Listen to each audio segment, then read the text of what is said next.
띵아 띵장입니다. 여러분들 안녕하세요. 반갑습니다. 정가원 목사님이 스토커인 어떠한 분이 계셔요. 알고 계시죠? 또 영상을 올리셨습니다. 영상 올리셔가지고 하시는 말씀이 정말 주제 파악이 안 되는 말씀을 하고 계셔가지고 제가 이 부분에 대해서 한 번 더 여러분들께 한번 상기시켜드리고 부디 제발 착각하지 마시고 정신질환처럼 그렇게 보이는 모든 행동들이 본인이 말씀하시는 모든 말들이 자기 자신한테 돌아올지 제발 좀 생각해 좀 해주셨으면 좋겠어요. 이 정도면 스토커입니다. 스토커. 세상에서 여러분들 직접적으로도 정가원 목사님을 인정하는 사람들이 굉장히 많습니다. 이 분에 대해서는 저는 듣도 보도 못했어요. 지식인이라고 얘기하는 사람들 중에 우리나라에서 대표적으로 진중권 씨가 있습니다. 어떤 분은 인정하실 수도 있고 어떤 분은 인정 안 하실 수도 있지만은 대표적으로 지식인이라고 통틀어서 얘기도 하고 예능 출연, 여러 가지 방송 출연 등도 하셨었죠. 이분이 더 굿뉴스라는 이제 인터넷 사이트에다가 정가원 목사님과 소강성 목사님의 차이를 올려 놓으셨는데 이 정도로 세상에서 지식인이라고 얘기하는 사람들도 정가원 목사님 어떻게 생각하는지, 그리고 이 스토커이신 분이께서 주제 파악이 안 돼가지고 어느 정도까지 몰락을 향해 나아가고 있는지 저와 함께 영상 시청해 보시죠. 자, 해당 홈페이지는 더 굿뉴스라는 곳입니다. 여기서 검색어에다가 진중권이라고 검색을 하시게 되면요, 그분께서 올리신 이제 논평이 있어요. 이 논평이 뭐라고 써있는지 봅시다. 지금 현재 가장 많이 본 기사 중에서도 이게 또 올라와 있네요. 자, 밑에 내려가 보면요, 이게 글씨가 여러분들 영상으로 이렇게 확대해서 키워서 본다 한들 좀 불편하니까 전체적으로 드래그를 해서 사진 끝날 때마다 메모장에다가 정리를 해 드릴게요.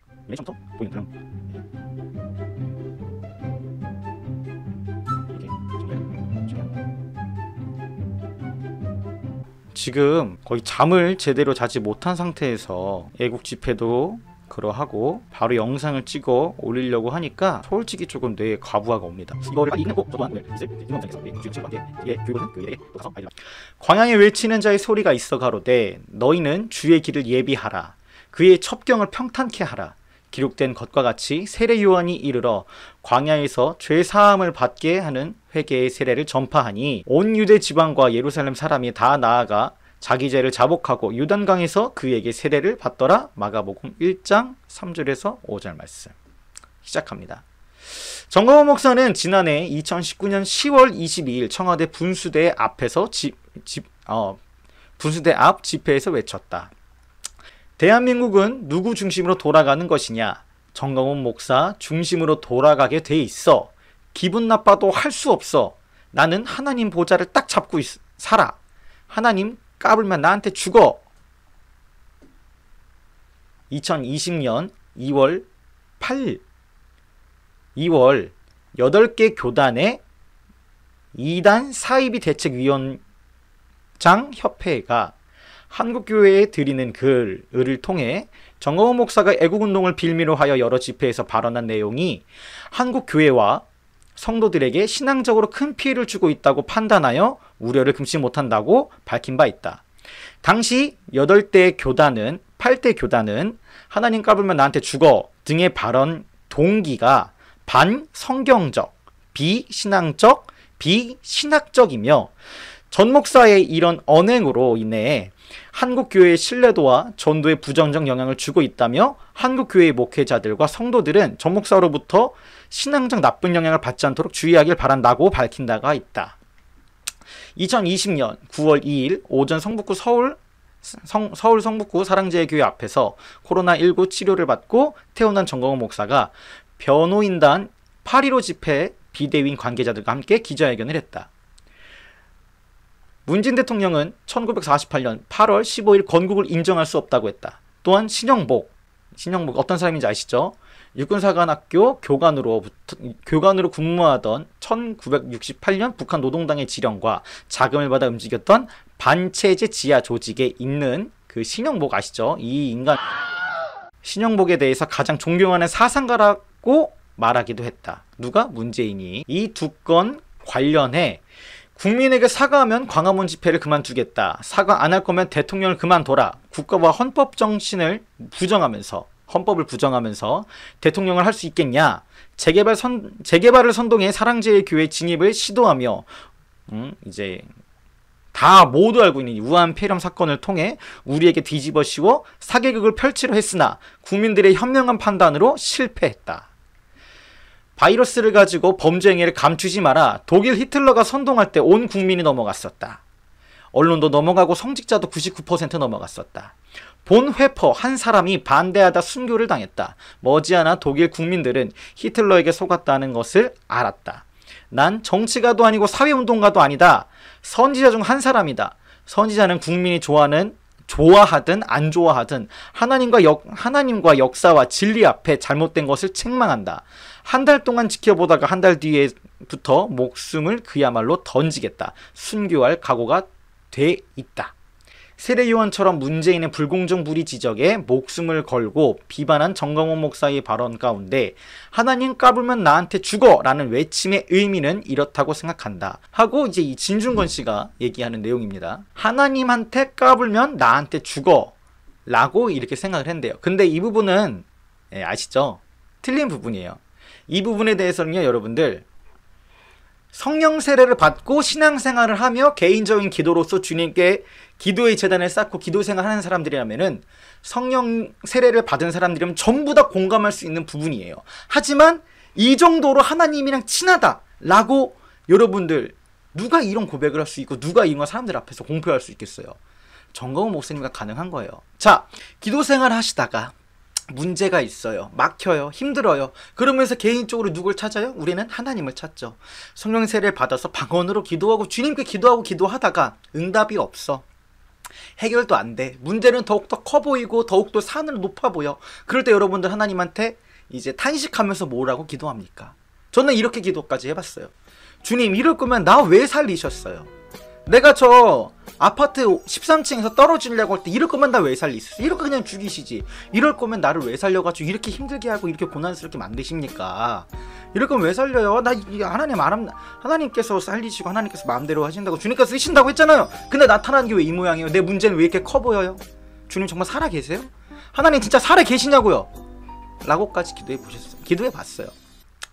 결국 위로받고 응답받고 회개하고 이제 그렇게 기도를 하며 이제 학생 때는 학교에서 기도하고 학교에서 딱 이제 퇴근이 아니라 뭐라 그러지? 하교 해가지고 딱 교회 와가지고 기도하려고 본당문 끼잉 열고 아무도 없는 걸 확인한 다음에 제일 앞으로 튀어나가가지고 그 본당 앞에 있는 그 바닥에 딱 무릎 꿇고 앉아서 제일 먼저 기도하는 게 주여 내 기도를 들어주시옵소서 이딴 게 아니라 딱 무릎 꿇고 하나님 딱 앞에 딱 이제 십자가 바라보면서 강대상 바라보면서 주님 저 왔어요. 아버지 저 왔어요. 근데 오늘도 제가 죄진 게 많습니다. 아버지 죄송합니다. 주님 죄송합니다.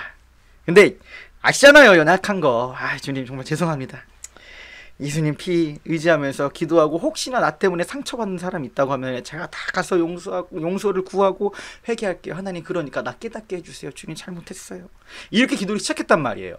그러니까 이 기도생활 신앙생활을 하면서 이 성령 세례를 받고 하나님께 함께 하며 이 기도생활을 해본 사람은 이 하나님 나한테 까불면 죽어 이 말을 이해가 가고 공감이 가요. 어떤 의미에서 얘기한 건지. 근데 이거에 대해서 아무것도 이해 못하고 아무것도 인정 못하고 공감 못한다? 당신 성령 세례 못 받은 겁니다. 확신해요. 그것 때문에 많이 사람들이 바보 멍청해서 뭔게 말미잘 또라이예요. 다 오잖아요. 전국 각지에서 목사님께서 외치신 거 듣고 사람들이 모이고 그것 때문에 떠나간 사람들 성령 세례 받은 걸로 확실할 수 있겠습니까? 하나님과의 그만큼 하나님과의 그 친밀한 기도의 생활을 하신 적이 없기 때문에 이걸 이해하지 못하는 거란 말이에요. 근데 이 진중권이라는 사람은 일단은 신앙생활 하는 사람이 아니기 때문에 이렇게 해석을 했대요. 이렇게 생각을 했대요. 그러면서 그에 따른 이제 해석이며 설명입니다. 그 말은 하나님과 국민이 살아있음을 잊었거나 무시하는 문재인 정권의 관계자들의 불법한 자들을 질타하다가 하나님한테라는 조사 하나가 빠졌을 뿐이라고 생각한다. 정광훈 목사는 군중 앞에서 열정이 쌓여 말에 작은 실수가 있었던 것 같다. 왜냐하면 그는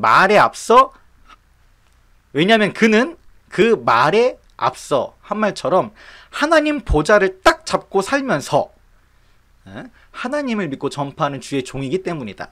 그의 발언과 참뜻을 새기려 하거나 그의 용감한 행동을 이해하려고 하는 대신 좌파 정권에 절하거나 굴하지 않고 하나님을 거스르는 불의와 부정에 맞선 정강훈 목사를 이단으로 몰아가고 있으니 참으로 참담하기 그지없다. 자, 여기까지 봅시다.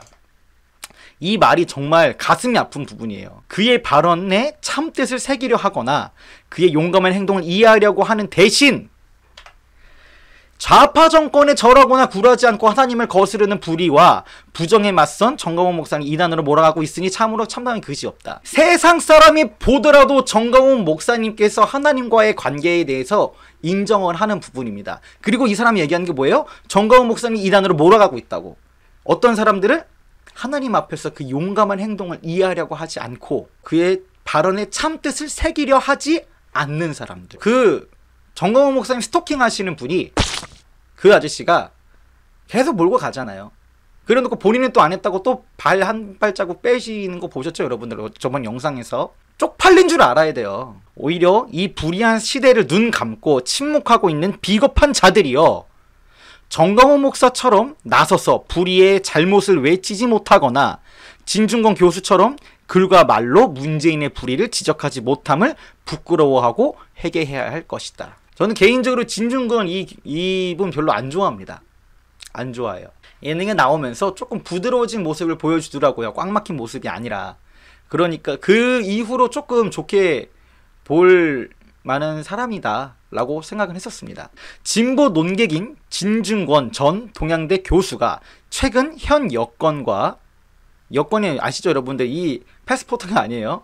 586 운동권뿐만 아니라 문재인 대통령에게도 직접 날선 비판을 하게 된 계기로 문자 폭탄은 양념, 세월호 고맙다, 조국의 마음의 빛 등 문재인 대통령의 발언 3가지를 들었다.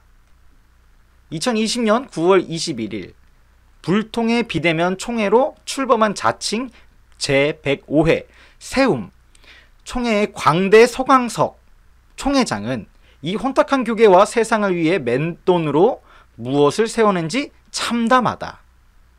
그는 문재인에서 윤석열로 세상이 바뀐 요즘 입만 열면 천안문 광장의 운집회 민주화를 요구하는 중국 인민을 탱크로 진압하고 기독교를 박해하는 골수 공산주의자 등소평 따위를 칭송하고 전파하면서 다니고 있다. 반면 문재인 좌파 정권을 비판하고 투쟁한 죄로 3차례 감옥을 다녀온 정강훈 목사는 애국 애족의 민주주의를 외쳐 좌파 정권을 무너뜨리는데 큰 공로를 세웠다. 아저씨들이라고 얘기하면 누군지 대충 알죠? 예. 정강훈 목사님이 한 게 없다고요? 정강훈 목사님이 나라를 위해서 애국을 위해서 한 게 없다고요? 진보 세력에 있고 그 논평을 쓰는 진중권이라는 사람들도 이렇게 인정을 하고 있는데 당신들 진짜 사람끼 맞으십니까? 양심이 없어요. 하나님이 보고 계셔요, 여러분들. 맨날 그렇게 입으로 하나님 말씀 위에서 선다고 하나님 말씀 중심으로 가야 된다고 그런 연기하지 마시고 본인 양심부터 좀 뒤집어 엎었으면 좋겠습니다. 양심의 화인을 제대로 맞으셨어요. 그러나 시종일관 좌파 정권에 부역하고 교단과 교계를 맨돈으로 타락시킨 광대 소광석은 2022년 3월 9일 이재명을 세운 좌파 문재인 정권이 무너진 뒤 3월 21일 장로회 정체성 회복을 바라는 제주도 전국 장로회 세미나에서 골수공산주의자 등소평을 칭송하고 전파했다. 그는 이어서 각색의 교계와 교단의 모임마다 맨돈으로 따낸 강사 자리, 그러니까 맨돈이죠, 돈, 생돈으로 따낸 강사 자리를 이용해 등소평을 전파하는 일을 자행하고 있다. 주님은 열매로 그들을 안다고 말씀하셨다. 그러면 광야의 소리, 정강훈 목사의겠죠. 정강훈 목사의 외침과 자칭 광대, 소광석의 외침은 어떤 차이가 있을까? 마르틴 리 뮬러, 독일 루터교 목사가 쓴 것으로 추정되는 나치가 그들을 덮쳤을 때라는 시가 있다. 나치가 공산주의자들을 덮쳤을 때 나는 침묵했다. 나는 공산주의자가 아니었다. 그 다음에 그들이 사회민주당원들을 가두었을 때 나는 침묵했다. 나는 사회민주당원이 아니었다. 그 다음에 그들이 노동조합원들을 덮쳤을 때 나는 아무 말도 하지 않았다. 나는 노동조합원이 아니었다. 그 다음에 그들이 유대인들에게 다가왔을 때 나는 아무 말도 하지 않았다. 나는 유대인이 아니었다. 그들이 나에게 닥쳤을 때 나를 위해 말해줄 이들이 아무도 남아있지 않았다. 애초에 니밀러는 민족 보수주의적인 성향을 가졌었고 아돌프 히틀러의 지지자였다. 하지만 성향을 받고 나치에 반대하는 고백교회의 설립자 중 한 명이 되었고 나치에 물든 독일의 개신교를 비판했다. 또한 니밀러는 아리아인 조양과 같은 나치의 인종주의를 격렬히 반대했고 이런 활동 때문에 그는 다하우 강제수용소에서 1937년부터 1945년까지 갇혀 있었다. 성경은 말씀한다. 하고 마지막 말씀으로 이렇게 마무리를 합니다. 이 말씀 내용도 보시죠. 유한이 많은 바리새인과 사두개인이 세례 베푸는데 오는 것을 보고 이르되 독사의 자식들아 누가 너희를 가르쳐 임박한 진노를 피하라 하더냐. 그러므로 회개에 합당한 열매를 맺고 속으로 아브라함이 우리 조상이라고 생각하지 말라. 내가 너희에게 이르노니 하나님이 능히 이 돌들로도 아브라함의 자손이 되게 하시리라. 이미 도끼가 나무 뿌리에 놓였으니 좋은 열매 맺지 아니하는 나무마다 찍어 불에 던지우리라. 마태복음 3장 7절에서 10절 말씀입니다. 자, 이 진중권이라고 하시는 분이 쓴 논평이 어느 정강훈 목사님 스토킹 하시는 그분이 영상을 100개 올리는 것보다 훨씬 더 말씀 적용을 잘했어요. 훨씬 더 의미 있고 훨씬 더 가까운 말씀, 훨씬 더 이해하기 쉬운 말씀으로 훨씬 더 잘 인용하신 것 같아요. 이 목사라고 하시는 분이 이것보다도 못하고 있습니다. 왜냐하면 말씀의 적용절이 한없이 이상하기 때문이에요. 그래서 저도 생각했습니다. 아, 똑같이 한번 해보면 어떻게 할까? 본인은 어떤 심정으로 영상을 받아들이고 똑같이 할 수 있을까? 마지막으로 말씀드리면서 이 영상을 마무리하려고 합니다. 영상 시작하기 그래요. 정강훈 목사님이 뭐가 두려워해서 본인을 이렇게 대하는지 모르겠다. 뭐가 무서우세요? 뭐가 두려우세요? 저랑 한번 논쟁을 한번 해보시죠. 토론을 해보시면 저는 대화를 해보면 되지 않습니까? 라고 얘기를 합니다. 정강훈 목사님 뭐가 그렇게 두려우세요? 두려워하지 말고 과감하게 저거 얘기를 나누시거나 아니면 토론을 하시거나 뭐 어떤 것이든 좋아요. 그렇게 하시면 좋을 것 같아요. 뭐가 이렇게 두려워가지고서 엉뚱하고 이상한 행동들을 반복하시는지 전 납득이 잘 가지를 않습니다. 당신 주제 파악부터 시작하셔야 됩니다. 당신이 어디서부터 시작됐으며 당신이 정강훈 목사님한테 무슨 짓까지 했는지, 그리고 정강훈 목사님이 그걸 시켰다고 생각하시는 것 자체가 당신 그 과대망상증에 증거가 되는 거예요. 확인해 보셨어요? 확인해 보셨냐고요? 한 번이라도 물어본 적 있어요?